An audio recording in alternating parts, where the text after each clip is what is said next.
Good morning and welcome to our daily crypto news podcast. Today's episode is packed with exciting developments in the world of cryptocurrency. We'll be diving into some major market moving stories, including a candid revelation from Ethereum's founder, Vitalik Buterin, about his current Bitcoin holdings. That's right. It's always interesting to hear from Buterin, and this time he's sharing some insights into his personal portfolio.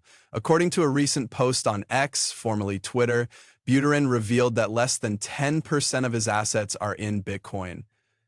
This might come as a surprise to some, considering Buterin's early involvement with Bitcoin. As some of our listeners may recall, he actually started his crypto journey by covering the space for Bitcoin magazine and later went on to create his own blockchain, Ethereum, which was heavily inspired by Bitcoin. Exactly. Buterin's admission highlights just how far his focus has shifted towards Ethereum. It's no secret that he's been a strong advocate for his own project, and now it seems that's reflected in his personal investments as well. Most of his holdings are in ETH, which speaks volumes about his confidence in the Ethereum ecosystem. This news could have implications for the market, especially considering Ethereum's position as one of the leading cryptocurrencies. Buterin's endorsement, or lack thereof, can certainly influence investor sentiment. We'll be keeping a close eye on how this develops and exploring the potential impact on the market throughout today's episode. In other news, Uniswap has just launched its V4 DeFi protocol on Ethereum and several other chains, including Polygon, Arbitrum, and BNB chain. This upgrade promises to bring significant improvements to the platform, including enhanced liquidity and more efficient swapping. That's right. Uniswap V4 is being rolled out over the coming days, with liquidity migration already underway. Users can now LP on V4 through the Uniswap web app, and swapping will become available on web and wallet as the migration progresses. We'll be taking a closer look at the features and implications of Uniswap V4 later in the episode. These two stories are already generating a lot of buzz in the crypto community. The common thread here is Ethereum, which seems to be at the center of both developments. As we explore these topics further, we'll be examining the broader implications for the Ethereum ecosystem and the potential impact on the wider crypto market. Building on what we discussed earlier about the growing institutional interest in cryptocurrencies, Grayscale has made a significant announcement that's caught our attention. The asset manager has unveiled a new Dogecoin trust, offering investors exposure to the popular meme coin. That's right. It's interesting to see how Grayscale is framing this new trust. They're positioning Dogecoin as more than just a meme coin, but as a tool for global financial inclusion. This could signal a shift in how institutions view Doge and its potential uses. Exactly. And this isn't the first time we've seen institutions take an interest in Doge. Following Donald Trump's election victory, several fund managers filed for Doge ETFs. It's clear that there's a growing demand for exposure to this asset class. And it's not hard to see why. Doge has a dedicated community and has shown surprising resilience in the market.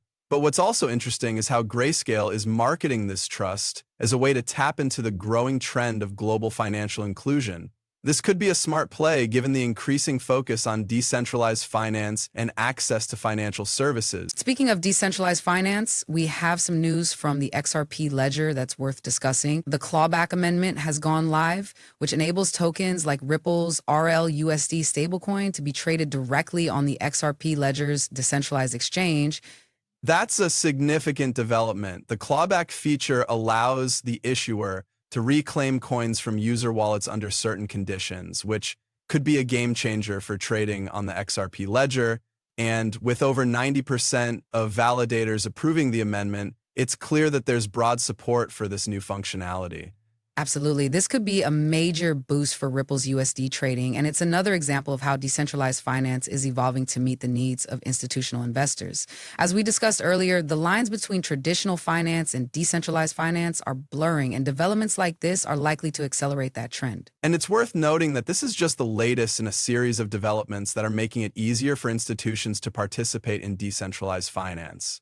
As we've discussed before, the growth of decentralized exchanges and the increasing sophistication of stablecoins are all contributing to a more robust and institutional-friendly ecosystem. That's a great point. And as we look ahead to the rest of the year, it's clear that decentralized finance is going to continue to be a major story. We'll be keeping a close eye on developments like this and exploring what they mean for investors and the broader ecosystem. I love how we ended our last discussion talking about the power of community-driven projects in the crypto space. And speaking of community-driven projects, I have to bring up the latest controversy surrounding Solana's meme coin, Dogwifad. Ah, yes, I've been following this story and it's quite interesting. Apparently, there was a rumor going around that Dogwifad had partnered with the Las Vegas Sphere to display an ad on the venue. Exactly, and it seems like the Dogwifad team was fueling those rumors themselves, posting a picture of the Las Vegas Sphere on their Twitter account with a caption that said, "Viva La Vegas." Right, but now the venue's coming out and saying that there's no deal in place. It's a bit embarrassing for the Dogwifad team, but it also highlights the challenges of navigating these kinds of partnerships in the crypto space. Building on what we discussed earlier, this incident shows how important it is for projects to be transparent and clear in their communication. It's not just about building hype, it's about building trust with your community. Absolutely. And it's not just limited to community-driven projects. We're seeing more and more traditional finance institutions exploring the crypto space, and they're facing similar challenges. That's a great segue into our next story. I saw that UBS, the Swiss banking giant, has been testing ZK Sync's Layer 2 tech.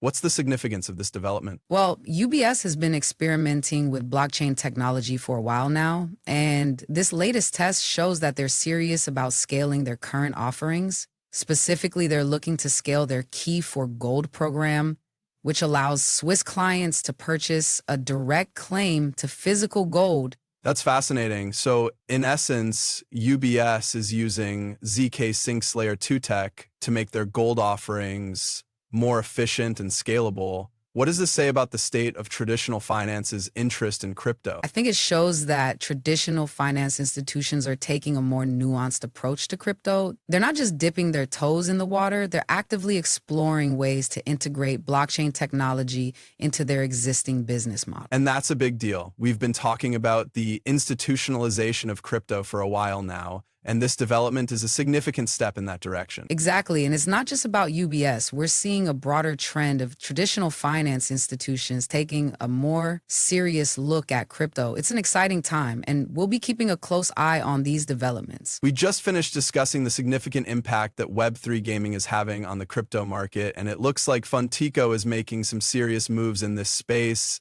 They just launched their full-stack Web3 gaming platform, which is now live for players worldwide. That's right. And what's even more interesting is that they're kicking off tournaments with some pretty substantial prize pools. We're talking about 1,000,000 USDT and 1,500,000 Tyco up for grabs.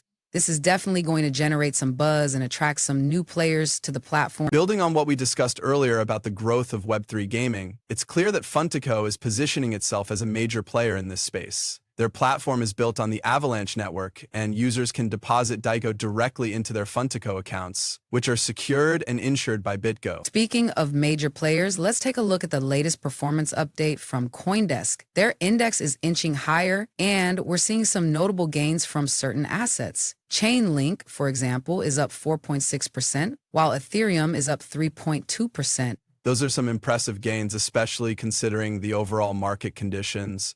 It's interesting to see that 15 out of 20 assets in the CoinDesk 20 index are trading higher, with only a few laggards, including XLM and XRP. Yeah, and it's worth noting that the CoinDesk 20 index is currently trading at 3,868.63, which is up 0.4% from yesterday's close. This suggests that the market is slowly but surely trending upwards, which is a positive sign for investors. Absolutely, and I think it's also worth highlighting the fact that Ethereum is joining Chainlink as a top performer. This is a great indication of the strength and resilience of the Ethereum network, which is a major player in the crypto market. Definitely. And as we continue to monitor the market and track these trends, it's clear that Web3 gaming and the performance of major assets like Ethereum and Chainlink are going to be key areas to watch in the coming weeks and months. We've had quite a day in the crypto world, haven't we? The news about President Trump's tariffs on China, Mexico, and Canada seemed to have a ripple effect across the market. That's right. We saw Bitcoin, XRP, and Dogecoin all take a hit, with Bitcoin dropping below $100 and $1,600. It's interesting to note how these global economic events can have such a significant impact on the crypto market. And it's not just the tariffs themselves, but the uncertainty they create.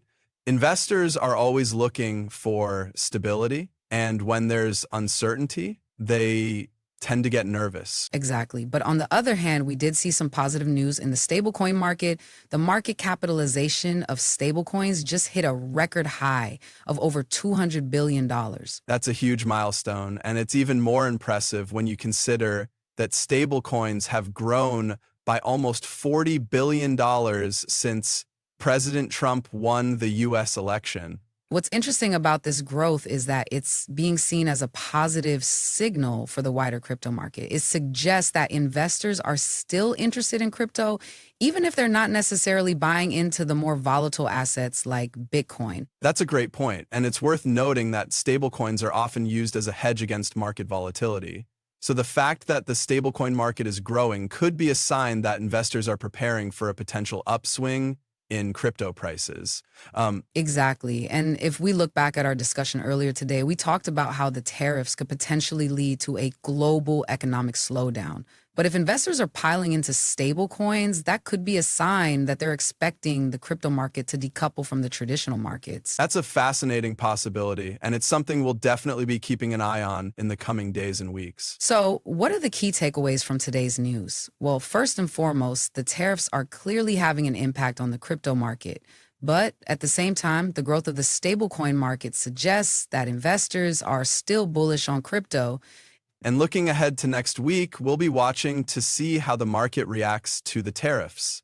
Will we see a continued downturn, or will the stablecoin market's growth translate into a broader crypto rally? It's impossible to predict with certainty, but one thing's for sure, it's going to be an interesting week. Thanks for tuning in, and we'll catch you all on the next episode. And don't forget to follow us on social media for the latest updates and analysis. Until next time, stay crypto savvy.